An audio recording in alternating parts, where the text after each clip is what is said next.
Bear with me. I know this sounds crazy. 2 weeks ago, I woke up in a hospital bed. They told me I was in a car accident. I don't remember the crash, just a blinding flash of light.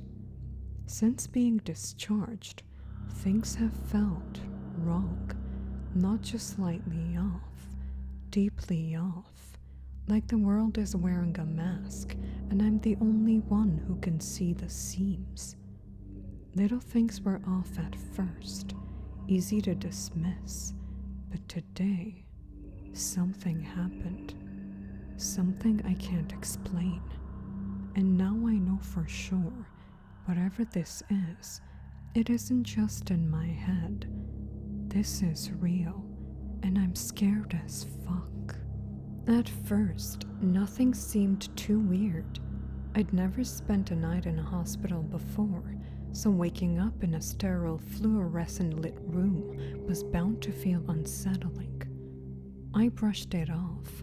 My parents were more doting than usual, but for people whose son had almost died, they took it surprisingly well. At least until we got to the car.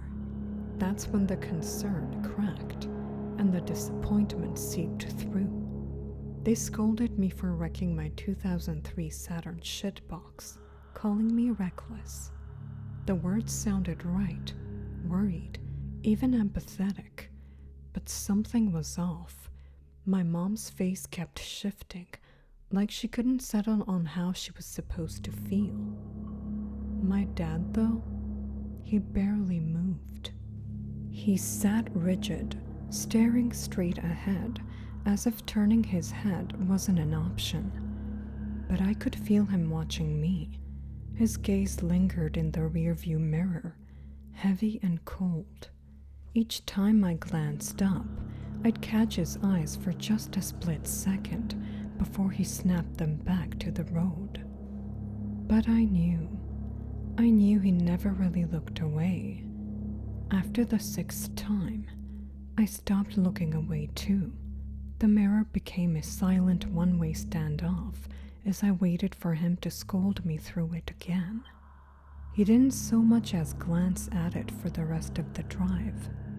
It was a short drive. None of this was cause for concern, really. Nothing that followed was all that crazy.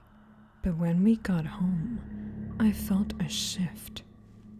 Coming from the harsh fluorescence of the hospital and the golden stretch of road outside, I wasn't prepared for the cool dimness of the house. It wasn't dark exactly. Mom always kept the shades open. She liked the light, but now they weren't quite shut, just not open enough, like someone had hesitated halfway and left them there. My family didn't linger. After some pleasantries, Mom disappeared into the master bedroom. Dad went back to work, and I was left alone on the living room couch. I popped a Tylenol, took a few hits from my pen in the bathroom, and settled in. The rest of the day was mostly silent, aside from the occasional sound of Mom's bedroom door opening and closing. I wasted time scrolling on my phone, barely aware of the shifting sunlight, until a beam stretched across the room and hit my eyes. I turned from my pillow to the armrest, bought myself another 20 minutes. Then another beam crept up, warming my feet like some kind of passive-aggressive warning from the sun. All right, message received. I sighed, peeled myself off the couch, and mumbled, "Fuck it, you win," before dragging myself to my room. I was asleep before I could think too much about it. The week that followed was unusual to say the least. It was summer break, and normally I'd be stocking shelves at Walmart or messing around with my friends. But doctor's orders were pretty straightforward. You've got a concussion, don't be an idiot. No standing for long periods, no heavy lifting, No unnecessary risks. Fine by me.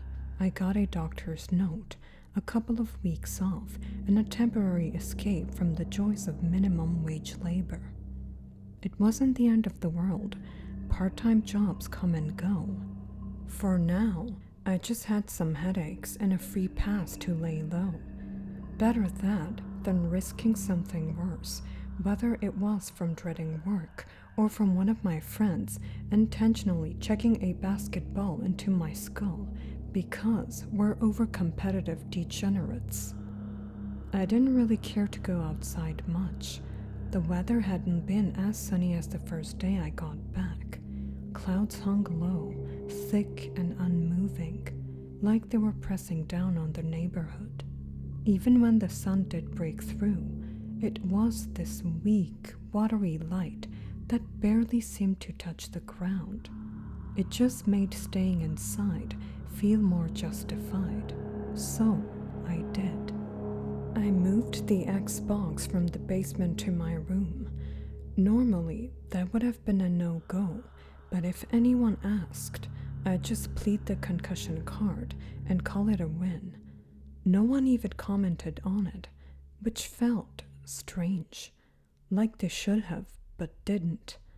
I just holed up, gaming, eating, zoning out in front of Skyrim lore videos in the living room. Whatever. Aside from family dinners, I didn't talk to my parents much. The conversations at the table were dull, barely conversations at all. Dad was working later than usual, often slipping away right after eating. Mom was around. I knew that much. I heard her, the bedroom doors opening and closing, the creak of the floorboards when she walked, the soft shh, the shh of her feet brushing across the carpet upstairs. But I barely saw her. Not in the kitchen, not in the living room, not even when I grabbed snacks at night. Come to think of it, I don't think I ever saw her downstairs, aside from dinner.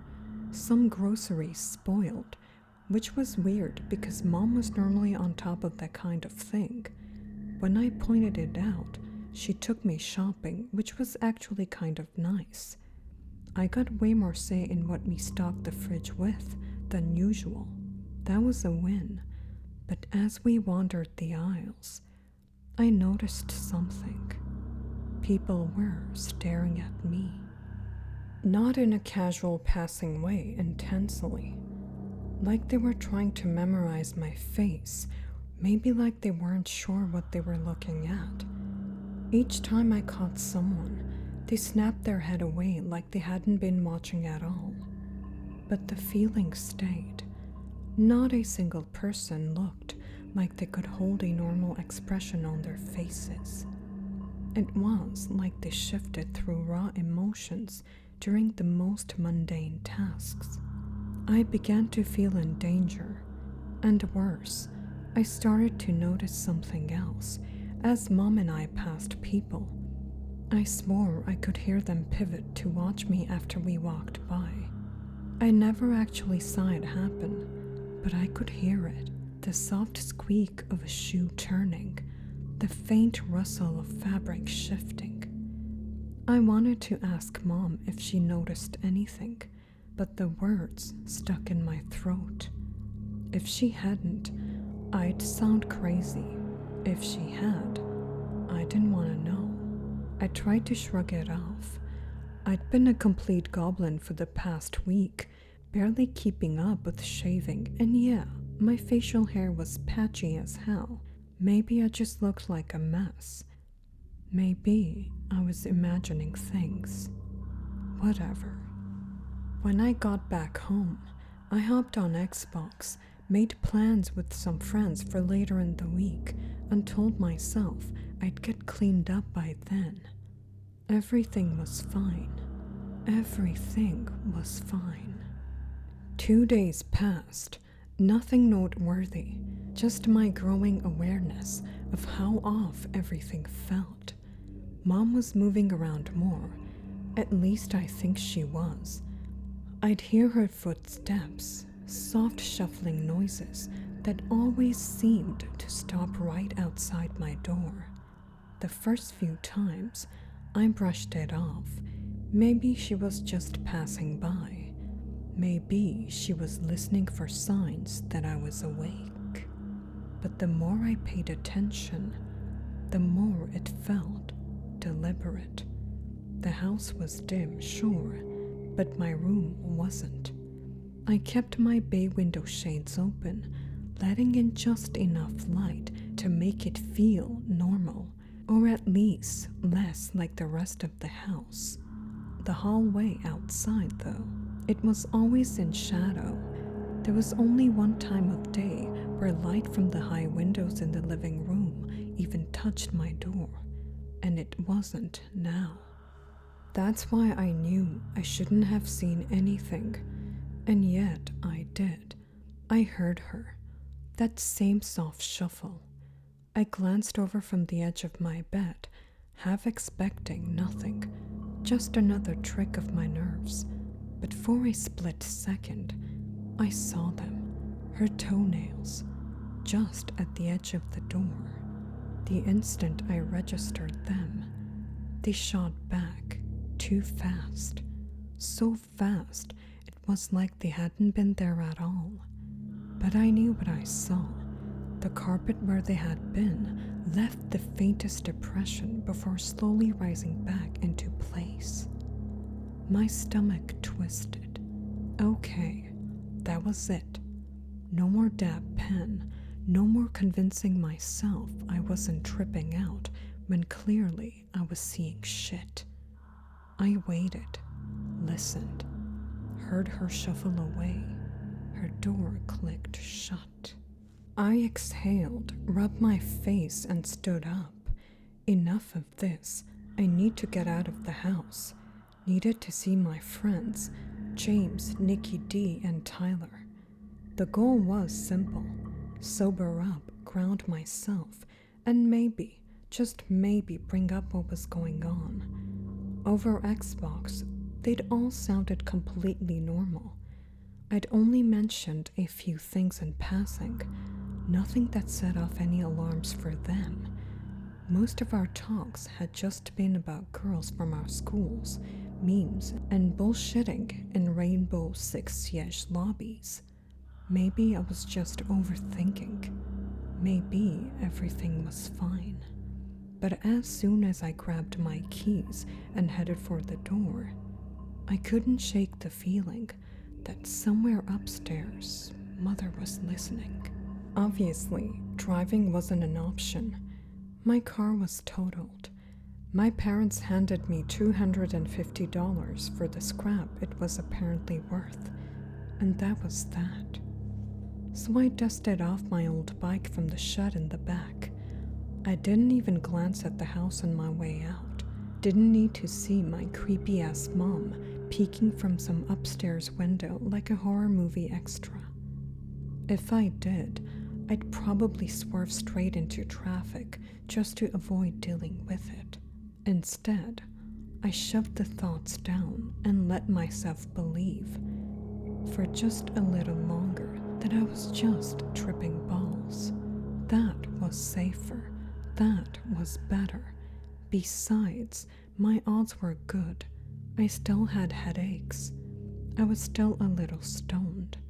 I was still taking Tylenol. Put it all together, and maybe my brain was just running like a laggy Xbox. I rode up to the high school football field in about 20 minutes and hopped the fence. Everyone was already there, James, Nikki D, and Tyler. And what followed? It was awesome. The dap-ups were a little stiff at first, but once we got going, everything fell into place. We had a pump, a football, which lasted about 10 minutes before it needed air again, and a frisbee.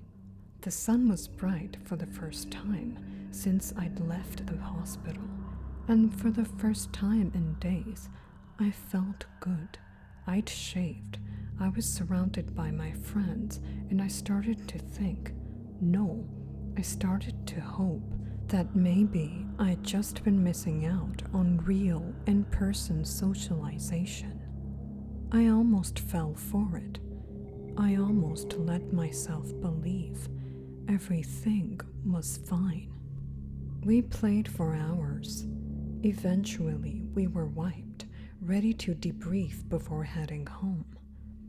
I was closest to the corner of the field where the old water pump was, so I went first, yanked the lever, let the water rush out, cupped my hands, drank.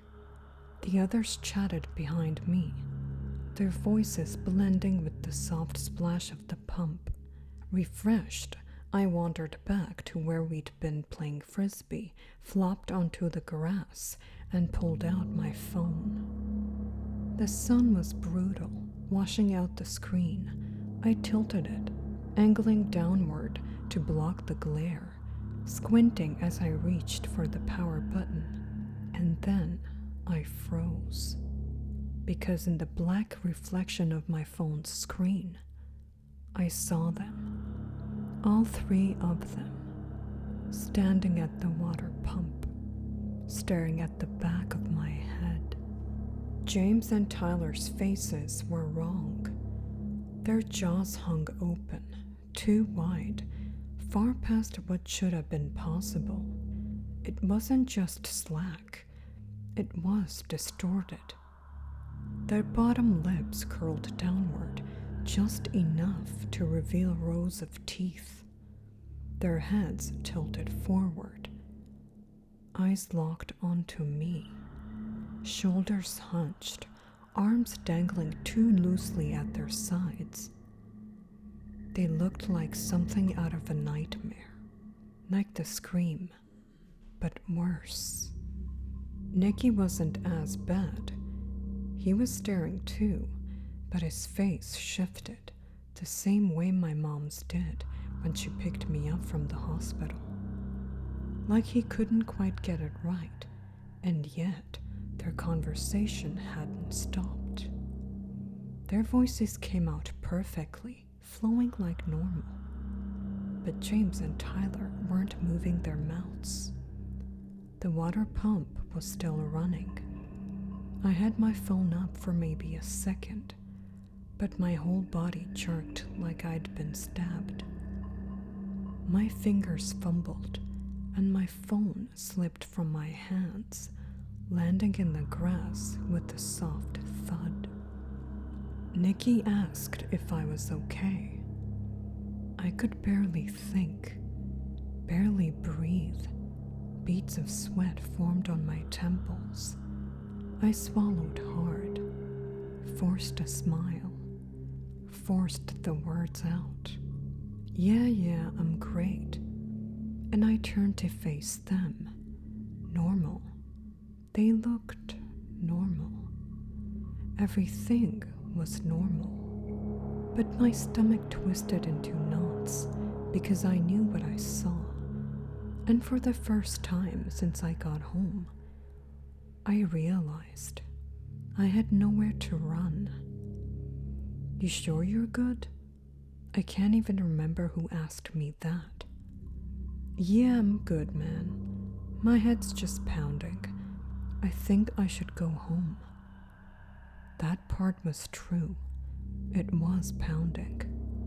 Nicky frowned. You need a ride? Internally, fuck no. Externally? Nah, bro. What? You like driving dudes around in your car or something? You into teenage boys? I got this. The other two laughed. The tension cracked, just a little. We all started getting ready to part ways, but I dragged it out, paced around their cars, made jokes, tossed the football over their hoods, anything to stall. I kept stealing glances at the mirrors and windows, waiting for another glimpse at what was under their veils. Nothing. The first few times, I swear I saw their eyes dart away from mine in the reflections, like they knew what I was doing.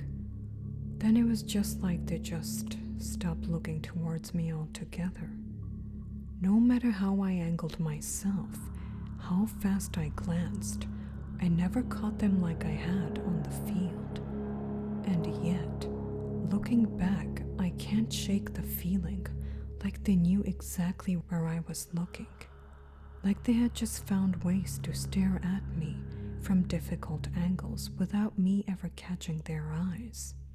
I'm just glad they let me go home.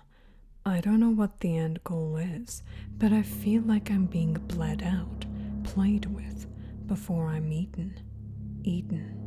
I managed to steady my breathing on the ride back. As I pulled up to my house, I veered toward the spare garage, an old detached structure barely used except for storage. I figured I'd leave my bike in there for now, just so I wouldn't have to linger outside any longer than necessary. I wheeled up to the side door, gripping the rusted handle. The lock had long since broken, and with a firm push, the door groaned open. Dust and stale air hit me first, the scent of old cardboard and forgotten junk. The space was dim, faintly illuminated by street lights filtering through the grimy windows. I rolled my bike inside, careful not to trip over scattered tools and warped furniture, when I froze. In the center of the garage, right where it shouldn't be, was my car. Perfectly intact, not totaled, not even scratched. My breath caught in my throat. I took a slow step forward, fingers brushing the hood. Cold, real, tangible. The last I'd heard of this car, I was being told it had been wrecked, scrapped. My parents handed me $250 and said that's all it was worth. So why was it here? I circled to the driver's side and peered inside. The keys weren't in the ignition, but they dangled from the dash. Something was off. The seat, normally adjusted to fit me, was pushed all the way back, like someone much taller had been sitting there. A low tremor crawled up my spine.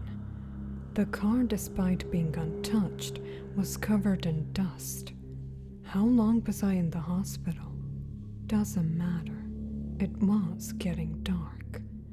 I did a quick fluid check, ran my hands over the tires, making sure I'd be ready if I needed it, then jogged back to the house. But the second I stepped through the front door, it hit me again. Rapid, aggressive shuffling, door slam, then in a voice too casual, too normal to be real.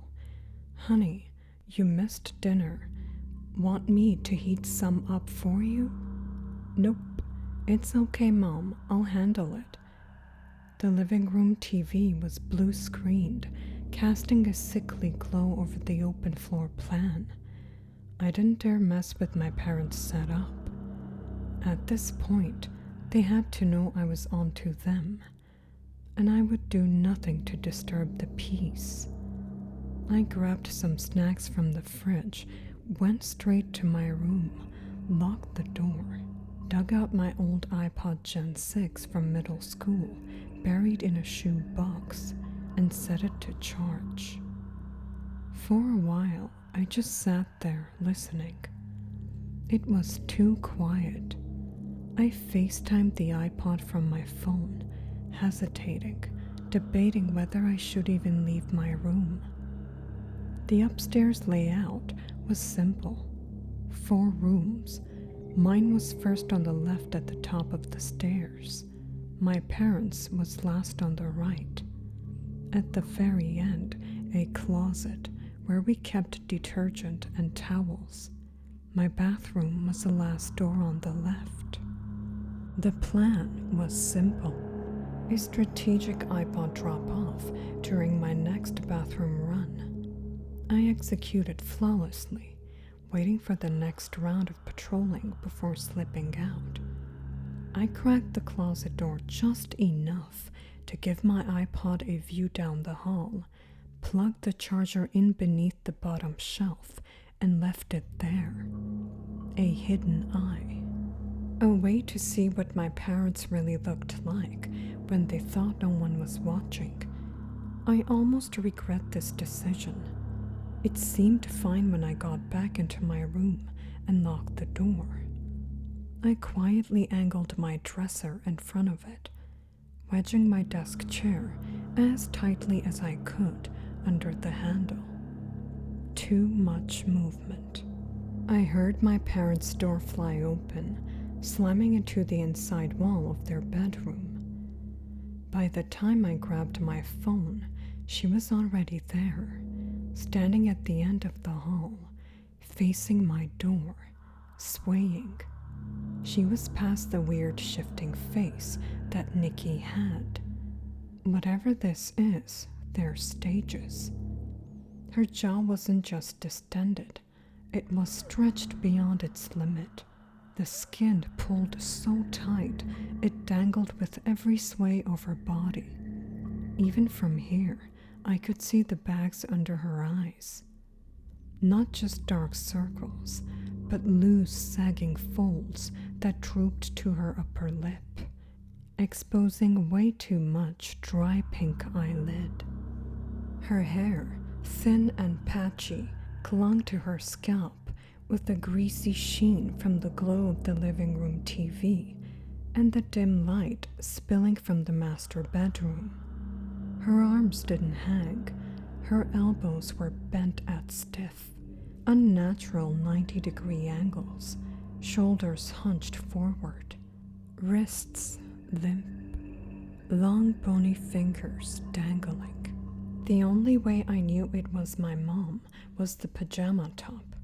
It clung to her sharp skeletal frame, stretched over the ridges of her spine, hanging loose around her frail shoulders.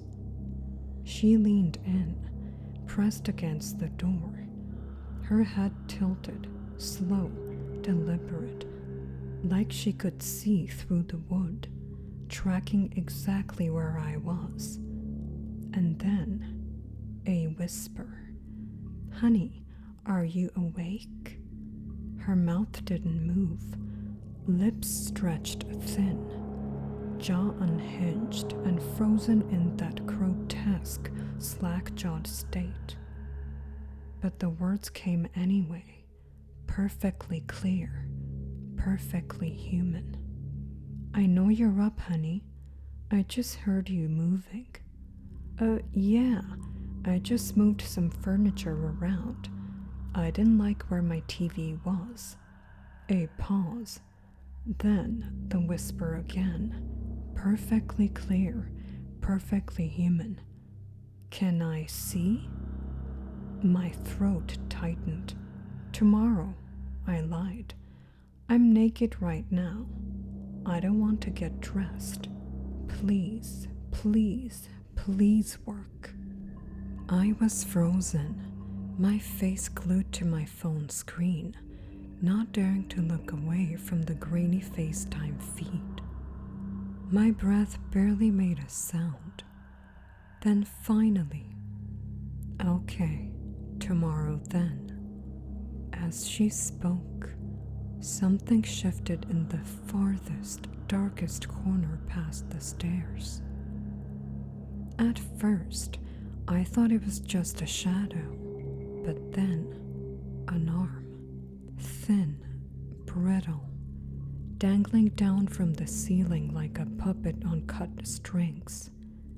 Another arm followed, then a body, slow and deliberate, lowering itself down the wall. My stomach turned to ice. Dad. Did he ever even leave the house?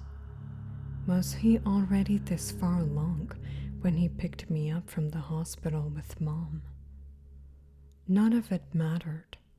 He moved with absolute silence, clambering up the stairs as Mom whispered one last time, "Good night, son. I love you." Then Dad shuffled past her. Same stiff, unnatural cadence Mom had been moving with for weeks. If I weren't staring straight at him, I would have sworn it was still her. He went to the master bedroom, closed the door, then, without making a single noise, he came back. A trick I would have surely fell for if I hadn't been watching them this whole time. He ended right behind where she was standing. And that brings me to now. For the past 2 hours, they've been outside my door. Every move I make, they track it.